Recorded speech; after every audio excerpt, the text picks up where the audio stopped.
옆에 분에게 서로 인사하시겠습니다. 사랑한다면 네, 옆에 분에게 인사하십니다. 한가위 같이 풍성하신 은혜가 하늘과 땅의 복이 여러분에게 있기를 축복합니다. 사랑합니다. 축복합니다. 우리 인사 한 번 더 하시겠습니다.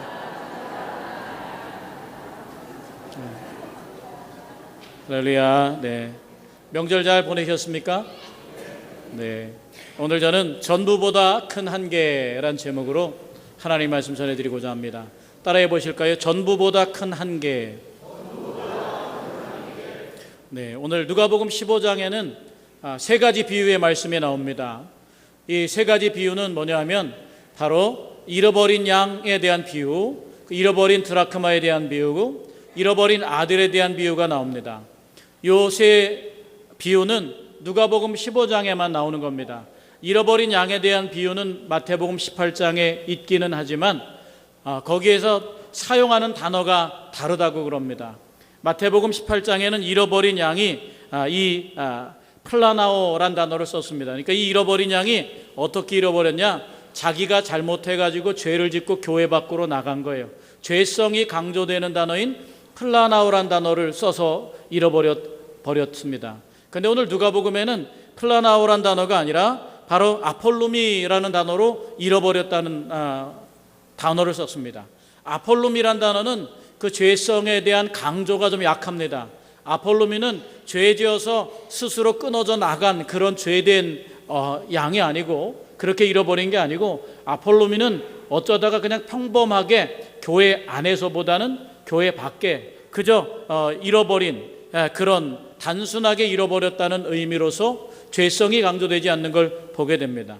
오늘 누가복음 15장에 보면 예수님께서 하신 말씀 비유인데 비대칭이 되게 심각합니다.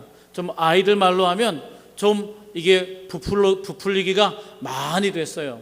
그래서 보니까 그 부풀리기가 뭡니까? 비대칭이란 게 뭡니까? 북한이 미국과 싸워서 이겨볼 거라고 막 하잖아요. 그래서 비대칭 무기를 막 가져요.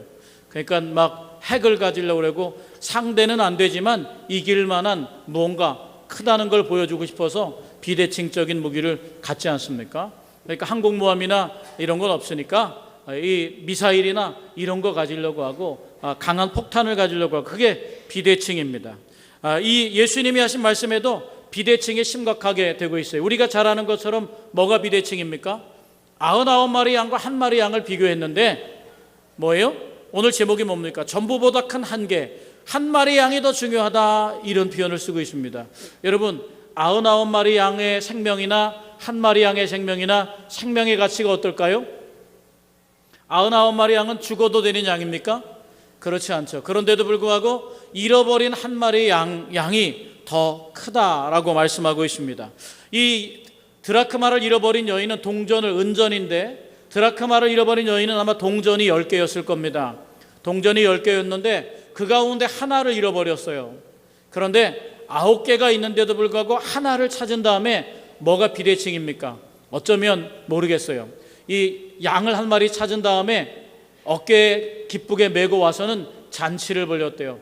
양 한 마리 값보다 더 큰 잔치를 벌였는지도 모르겠어요. 그게 바로 비대칭입니다. 상식적이지 않습니다. 드라크마 은전 하나를 잃어버렸는데 그 하나를 찾은 다음에 친구들을 다 불러다가 잔치를 벌였어요. 이해가 안 돼요. 은전 하나 값보다 더 많은 돈을 들여 잔치를 벌였습니다. 그게 비대칭이다라고 하는 겁니다. 오늘 이 비대칭을 보여주는 이 비유를 보여주는 중요한 이유는 뭡니까? 이 비대칭의 비유를 보여주는 중요한 이유는 바로 하나님의 생각과 우리의 생각의 거리감이 이렇게 크다는 것을 강조해주고 있는 것입니다. 하나님의 생각과 예수님의 생각과 우리가 생각하는 구원은 이렇게 크게 차이가 난다는 겁니다. 하나님의 생각하는 잃어버림과 우리가 생각하는 잃어버림에는 커다란 차이가 있다라고 이렇게 이 비대칭을 통해서 강조해주고 있는 것으로 보입니다. 주님이 주시는 생각, 주님이 하시는 생각은 우리와 차원이 다르다라고 하는 겁니다. 이 비대칭의 이야기가 시작된 중요한 원인이 있습니다. 그건 뭐냐 하면 오늘 예수님께서 가르치시는 데에 세리와 죄인들이 예수님께 나왔습니다. 그때 바리새인과 서기관들이 수군거렸습니다. 바리새인과 서기관들이 수군거리면서 이렇게 말합니다. 저가 예수님께서 누구랑 먹는다고요? 이 사람이 죄인을 영접하고 음식을 같이 먹는다라고 말합니다. 예수님이 그래서는 안 되는데 죄인을 맞아들이고 그들과 음식을 먹는다는 거예요. 왜 그렇습니까? 바리새인이 보기에는 그들은 죄인이고 음식을 함께 먹어서는 안 되는 사람들이라고 생각했기 때문에 그렇습니다. 오늘 이런 상황 속에서 오늘 이 비유의 말씀이 전해졌다는 것을 생각하면 전부보다 큰 한계에 대한 이 비대칭의 비유를 우리에게 들려주는 이유가 무엇일까요? 이 비대칭의 이유에서 가르쳐주고자 하는 것이 분명히 있다는 겁니다. 과장되고 비대칭이고 손해나고 이해가 되지 않는 99보다 하나가 크고 9개보다 하나가 더 크다고 하는 전부보다 큰 한계를 알려주기 원하는 주님이 들려주고 싶은 말씀은 무엇이냐 이거죠. 그거를 우리가 오늘 생각해 볼 필요가 있는 줄로 믿습니다. 첫 번째 이 말씀을 통해서 생각되는 것은 바로 그겁니다. 이 비대칭적인 사랑의 힘을 우리에게 가르쳐주고 싶으신 거예요. 하나님의 사랑은 비대칭입니다. 할렐루야. 여러분, 하나님의 아들을 이 땅에 보내셨어요. 우리 생명을 다 합친들 창조자이신 하나님의 아들의 생명과 비교할 수 있겠습니까? 비교할 수 없는 겁니다. 하나님의 사랑에 이미 비대칭이 있는 겁니다. 여기에 보니까 99마리의 양이 있고 1마리의 잃어버린 양이 있습니다. 이 비대칭적인 구조에서는 99마리 양은 누구를 나타내느냐? 바로 여기 수군거리는 바리새인과 서기관들, 그 당시에 주류 사회의 사람들을 말해주고 있습니다. 잃어버린 1마리 양은 누구냐? 바로 세리와 죄인 같은 어울릴 수 없는 사람들을 말해주고 있습니다. 7절에 보니까 이 사람들을, 이 바리새인과 서기관들, 주류 사회를 이루고 있는 이 사람들을 뭐라고 불러주냐 하면 회개할 것이 없는 의인이다 라고 불러줘요. 우리 한번 읽어볼까요? 7절에 함께 읽겠습니다. 내가 너희에게 이르노니 이와 같이 죄인 한 사람이 회개하면 하늘에서는 회개할 것 없는 의인 99으로 말미암아 기뻐하는 것보다 더하리라. 여기 보니까 회개할 것이 없는 99, 그게 바로 99마리의 양인데 그들이 누굽니까? 바로 바리새인과 서기관들이에요. 그러면 그들은 정말로 의인일까요? 회개할 것이 없는 의인일까요? 오늘 그 말은 이치에 맞지 않을 겁니다. 왜냐하면 예수님께서는 늘 바리새인과 서기관들과 갈등 관계를 가지셨어요. 바리새인과 서기관들은 늘 하나님 나라에 대해서 부정적이었고 협조하지 않았고 예수님을 어떻게든 끌어내리려고 했던 사람들입니다.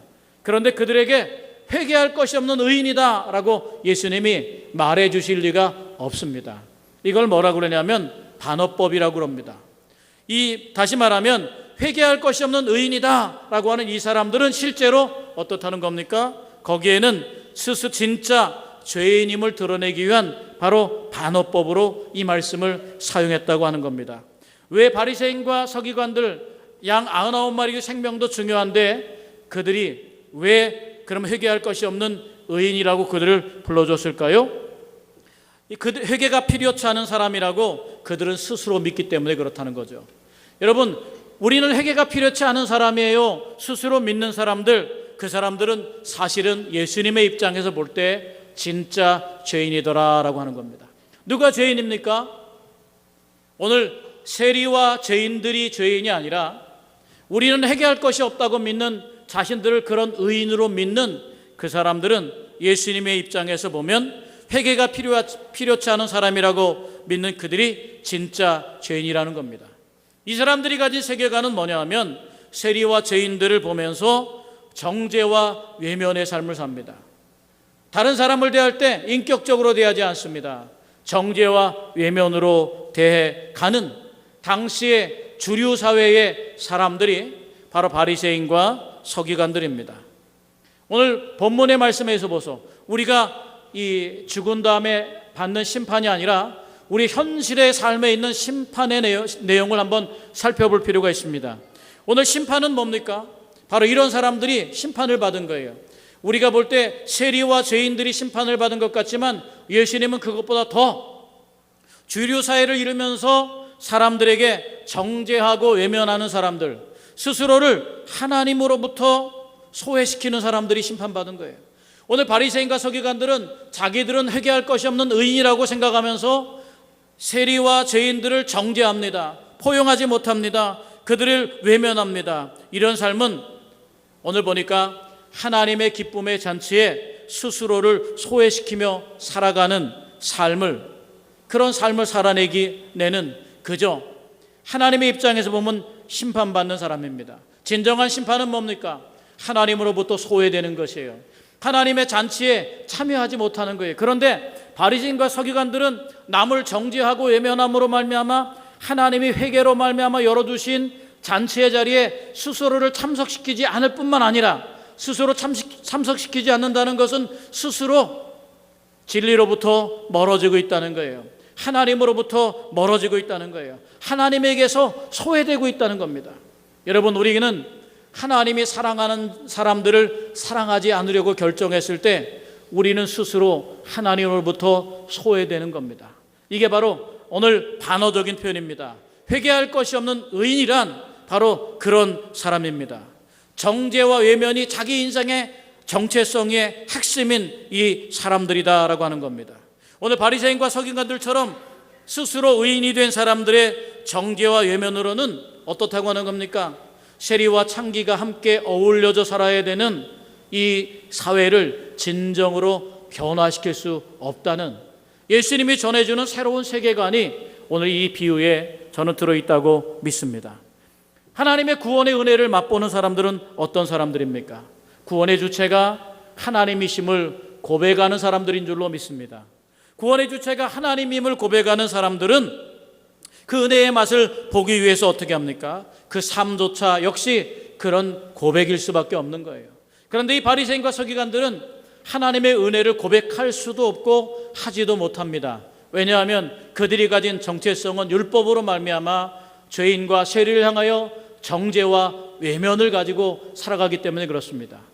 하나님의 마음은 우리 생각과 달라서 죄인과 세리를 포용하고 계신데 하나님이 포용하신 죄인과 세리를 향하여 정죄와 외면을 갖는 삶은 그 스스로가 하나님으로부터 소외되는 것이며 하나님의 잔치에 스스로 들어갈 수 없는 인생을 사는, 오히려 그것이야말로 진짜 이 세상에 사는 심판의 한 방편인 것을 우리가 생각해야 될 줄로 믿습니다.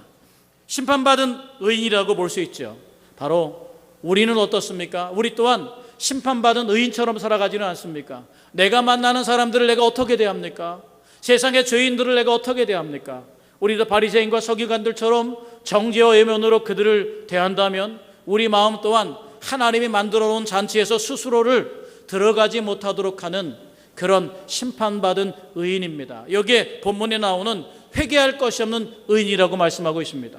이 세상에는 회개하지 않아도 되는 사람은 단 한 사람도 없다는 하나님의 말씀에서 벗어난 사람이 되는 것, 그게 바로 오늘 바리새인과 서기관들의 삶입니다. 그래서 예수님은 오늘 회개에 대한 모든 이야기를 전함으로 말미암아 어떻게 합니까? 정죄당한 죄인을 포용과 사랑으로 품어주는 바로 한 마리의 양을 잃어버린 목자의 마음으로, 하나의 동전을 잃어버린 바로 한 여인의 마음으로 여기에 표현해내고 있습니다. 그런 표현을 빌리면 예수님께서 세리와 죄인들과 함께 식사를 먹는다는 비난을 했던 바리새인과 서기관들의 길과는 완전히 다른 세계관을 열어주고 계신 줄로 깨닫게 되기를 축복합니다. 예수님은 이렇게 말씀하고 있는 거예요. 세상을 보는 세계관에 정죄와 외면으로는 절대로 변화시킬 수 없는 이 세상에 예수님은 바로 이 잃어버린 한 마리의 양을 끝까지 성경 말씀에 보면은 아주 그냥 찾은 게 아닙니다. 4절에 보니까 찾아내기까지 찾아다니며, 절대로 포기하지 않는다는 거예요. 찾아내기까지 찾아다니며, 또 5절에 보니까 찾아낸 즉 즐거워서 어깨에 메고 돌아오는 거예요. 그리고 와서는 6절에 보니까 잔치를 벌리는 비대칭적인 사랑을 여기에서 보여주고 있는 겁니다. 바로 이런 세계관만이, 이런 사랑의 세계관만이 진정으로 죄인과 세리를 포용하고 변화시킬 수 있는 새 시대를 만들어갈 수 있다고 예수님이 그렇게 말씀해주고 있는 줄로 믿습니다. 정죄와 외면으로는 도저히 세상이 바뀌어지지 않습니다. 그런 세상에 바로 축복과 포용, 사랑과 포용으로 세상을 바꿔야 한다는 새로운 세계관이 이 목자와 동전을 잃어버린 한 여인에게서 드러나고 있습니다. 오늘 애착과 애정의 세계관을 갖게 되기를 축복합니다. 하나님이 세상을 사랑하시는 것처럼 하나님이 세상에 대해 가진 애정과 사랑과 포용을 우리 또한 닮아가게 되기를 축복합니다. 오늘 본문에 포함하지는 않았지만 이 누가복음 15장에는 뒤에 탕자의 이야기가 나옵니다. 탕자의 이야기도 나오지만 실제로 탕자의 이야기의 뒷부분의 결론은 뭡니까? 잃어버린 탕자를 찾아서 기쁨의 잔치를 하는 아버지의 마음을 조금도 이해하지 못하는 탕자의 형과의 갈등을 마지막에 그려놓고 있지 않습니까? 여기 잃어버린 탕자의 형과는 다른 세계관을 가진 아버지, 바로 사랑, 비대칭적인, 나를 버리고 아버지를 배신하고 아버지의 것을 탕진하고 떠나가 버린 그 아들을 향한 비대칭적인 사랑, 이성적이지 않고 계산되지 않는 사랑으로 바로 애정과 포용으로 맞이했을 때만이 진정으로 탕자를 변화시킬 수 있던 마음이 오늘 누가복음 이 전체에 함께 흘러가는 걸 보게 됩니다. 그러면 그런 마음이 도대체 뭡니까? 그런 마음은 바로 우리가 잘 아는 마음이죠. 그런 마음이 바로 인격을 가진 마음입니다. 할렐루야. 우리 성도들은 특별히 신앙에 앞서서 이 인격을 가져야 될 줄로 믿습니다. 인격적인 사람이 되라는 거예요. 가장 건강한 인격은 바로 예수님이 우리에게 알려주시는 바 중요한 영적인 지표가 되는 줄로 믿습니다. 진정한 회개는 어디에서 일어나느냐? 진정한 변화, 어그러지고 깨진 세리와 창기와 죄인들이 함께 있는 이 세상이 진정으로 어우러지고 하나 되게 하는 진정한 변화는 어디에서 이루어지느냐? 바로 이렇게 비대칭적인 인격적인 사랑의 감동 안에서만 이루어지더라라고 하는 겁니다. 양을 찾을 때까지 찾아다니고 이 동전을 찾을 때도 마찬가지입니다. 동전을 찾을 때 말씀을 보면 이 등불을 켜고 그리고 집을 쓸며 찾아내기까지 부지런히 찾는 한 여인의 행동을 보여주고 있습니다. 그게 뭡니까? 잃어버린 양을 향한 인격, 잃어버린 아들을 향한 인격의 삶을 보여주고 있는 줄로 믿습니다. 여러분, 신앙인은 세상 어느 누구보다 인격적인 건강함을 가져야 될 줄로 믿습니다. 이런 인격적인 건강함이 함께할 때, 인격적인 감동이 있을 때 진정한 변화, 세리와 죄인들도 함께할 수 있는 변화, 그 변화가 일어나는 줄로 믿습니다. 진정한 변화를 이끄는 것은 애정과 포용이다라고 말씀하고 있습니다. 오늘 이 말씀을 읽으면서 우리 자신을 돌아봐야 되지 않겠습니까? 우리는 세계관을 어떻게 가졌습니까? 우리는 요즘 욕먹는 사람들이 많지 않습니까? 정치를 하는 사람이든, 우리는 그런 사람들을 보면서, 잘못한 사람들을 보면서, 사람들에게 손가락질 받는 사람들을 보면서 우리는 어떤 세계관을 갖습니까? 바리새인과 서기관처럼 외면하고 정죄하는 세계관을 갖습니까? 아니면 주님처럼 긍휼히 여기고 불쌍히 여기며 하나님께로 돌아올 세상의 백성이 되기를 바라는 그런 기꺼이 맞이할 준비를 하고 계십니까? 아마 예수를 믿어가면서도 우리의 세계관은 어쩌면 여전히 바리새인과 서기관들처럼 남들을 정죄하는 데 익숙하고 남들을 외면하는 데 익숙하고 나와 다른 것을 틀리다고 말하는 그런 세계관을 가지고 있을 수 있습니다. 그렇다면 어쩌면 우리 또한 예수님이 말씀한 것처럼 회개할 것이 없는 의인이라고 스스로 자부하면서 하나님의 나라에 들어가지도 못하고 주님이 마련한 잔치에도 스스로 소외시키는 인생이 될 수 있습니다. 여러분, 이 말씀을 통해 깨닫게 되기를 축복합니다.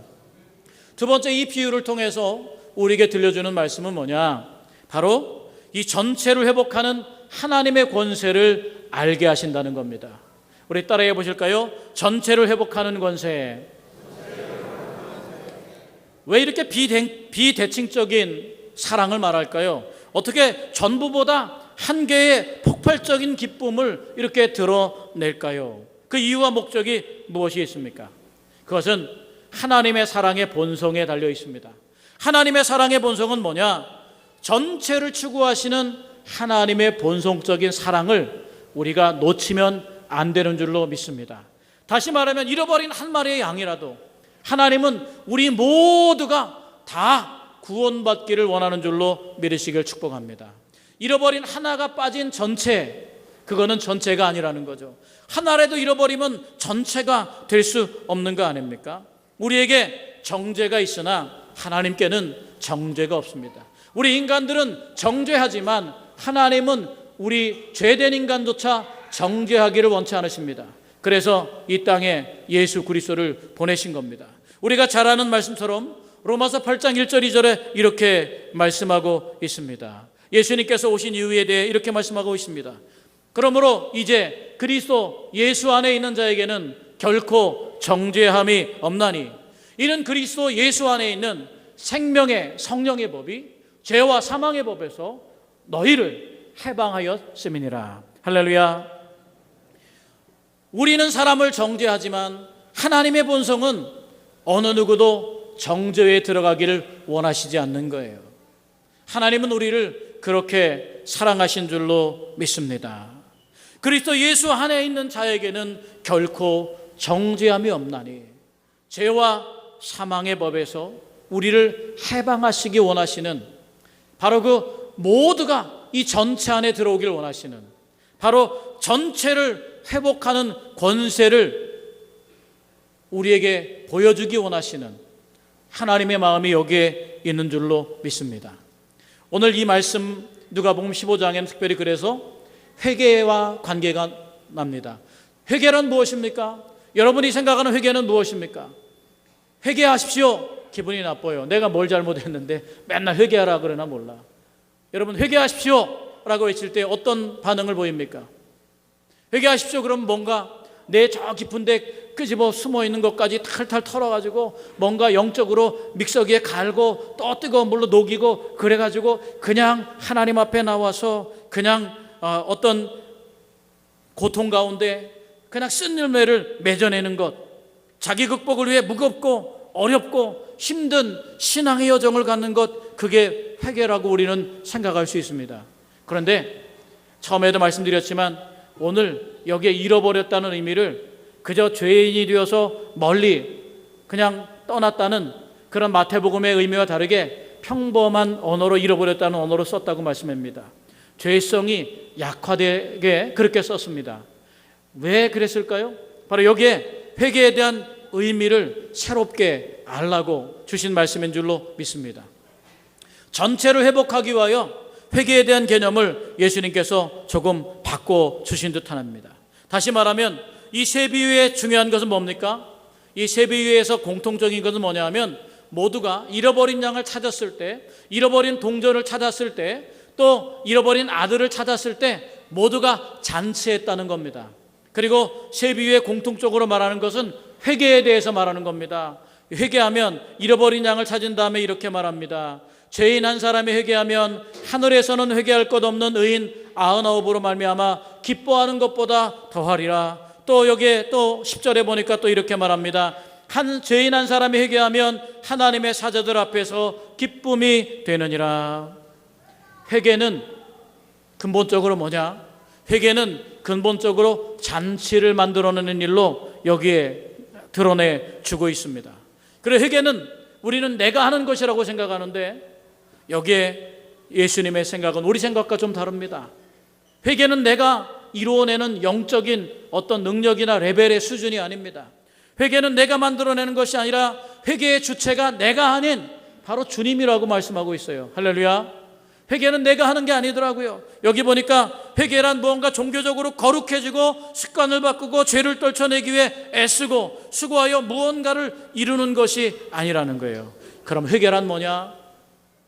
내가 포기하지 않고 끝까지 찾아 나를 포기하지 않고 저와 여러분을 포기하지 않고 끝까지 찾으시는 주님에 의해서 오늘 내가 발견되었음을 즐기는 것이 회개라는 겁니다. 할렐루야. 다시 말하면 내가 이 목자가 한 마리 양을 찾으려고 그렇게 애쓰며 찾았을 때 그 양 한 마리를 찾아서 어깨에 메고 기뻐하며 와서 큰 잔치를 벌리고, 이 동전도 마찬가지지 않습니까? 이 동전이 원래는 신랑 될 사람이 아내가 될 사람에게 정표로 주는, 예물의 정표로 주는 10개의 동전입니다. 그러니까 10개 가운데 동전 하나를 잃어버리면 정표에 흠이 가는 거잖아요. 그러니까 그 하나를 찾으면 어때요? 신랑이 내게 맡겨준 정표로 준 그것을 온전히 보존하는 겁니다. 그러니까 그 하나를 찾았을 때 잔치를 벌여도 될 만큼 기쁨이 충분히 용인되는 거예요. 비대칭이긴 하지만 거기에 있는 기쁨이 용인되는 거예요. 오늘 회개란 무엇이냐? 우리가 여기에 하나의 동전이 되고 한 마리의 그 잃어버린 양이 되는 겁니다. 다시 말하면 내가 무언가 종교적이고 또 습관적으로 죄를 떨치기 위해 애쓰고 노력하면서 무언가 이루어낸 그런 어렵고 힘든 삶 가운데 이룩해낸 것이 회개가 아니고, 나를 포기하지 않고 끝까지 찾으시는 그분에 의해서 내가 찾아졌다는 거예요. 내가 찾아졌다는 그것, 바로 내가 그분에 의해서 찾아졌다는 것이 기쁨이 되는 것, 그게 바로 회개라고 말씀하고 있는 줄로 믿습니다. 할렐루야. 내 죄를 사함받는 것도 회개이지만 나를 그렇게 찾으려고 애쓰셨던 그분에 의해서 내가 반드시 찾아지고, 내가 하나님 나라의 온 가족 안에서 잃어버렸던 한 마리 양이었는데 내가 그 안에 들어와서 온전한 하나의 가족이 됐다는 것, 그게 바로 회개와 연관지어지고 있다는 거예요. 바로 하나가 아니라 이 하나가 전체보다 큰 이유는 전체를 회복하는데 나를 꼭 필요한 존재로 찾아주시고 찾도록 찾아내기까지 찾아내며 정말 쓸고 등불을 켜고 집을 쓸며 찾아내기까지 부지런히 찾는 그러한 사랑에 의해서 내가 그분 안에서 발견되었다는 것, 그게 진정한 회개의 모델이라고 오늘 성경은 말씀하고 있는 줄로 믿습니다. 다시 말하면 하나님은 나같이 별 볼 일 없는 것 이 하나조차 절대로 하나님 나라에서, 하나님의 가족 안에서 잃어버리지 않으신다는, 잃어버리지 않으시려고 한다는 그분의 본성적인 사랑, 그 사랑 안에서 내가 발견되고 찾아졌다는 기쁨, 감격, 이게 회개인 줄로 믿습니다. 그러니 회개는 어렵고 힘든 것이 아니라 회개는 축제요 기쁨이요 은혜의 순간인 줄로 믿습니다. 여러분, 회개하게 되기를 축복합니다. 하나님의 전체를 회복하는 권세 안에서 잃은 양이며 잃은 동전으로 내가 마침내 발견되었기에, 그게 잃어버린 회개할 것이 없는 의인 아홉보다 더 기쁨을 드리는 한 마리의 양이고, 이 가치가 어떻게 9개의 동전과 9마리의 양이 어떻게 가치가 더 하나가 더 클 수 있어요?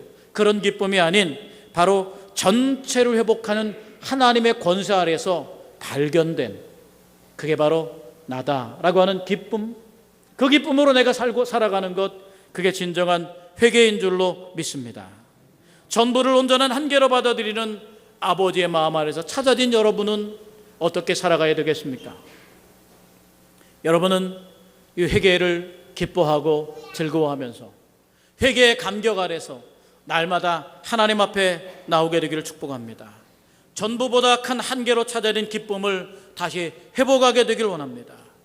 회개의 축제에 반드시 소외되지 않고 참여할 수 있는 여러분이 되시기를 주님의 이름으로 축원합니다. 기도하겠습니다.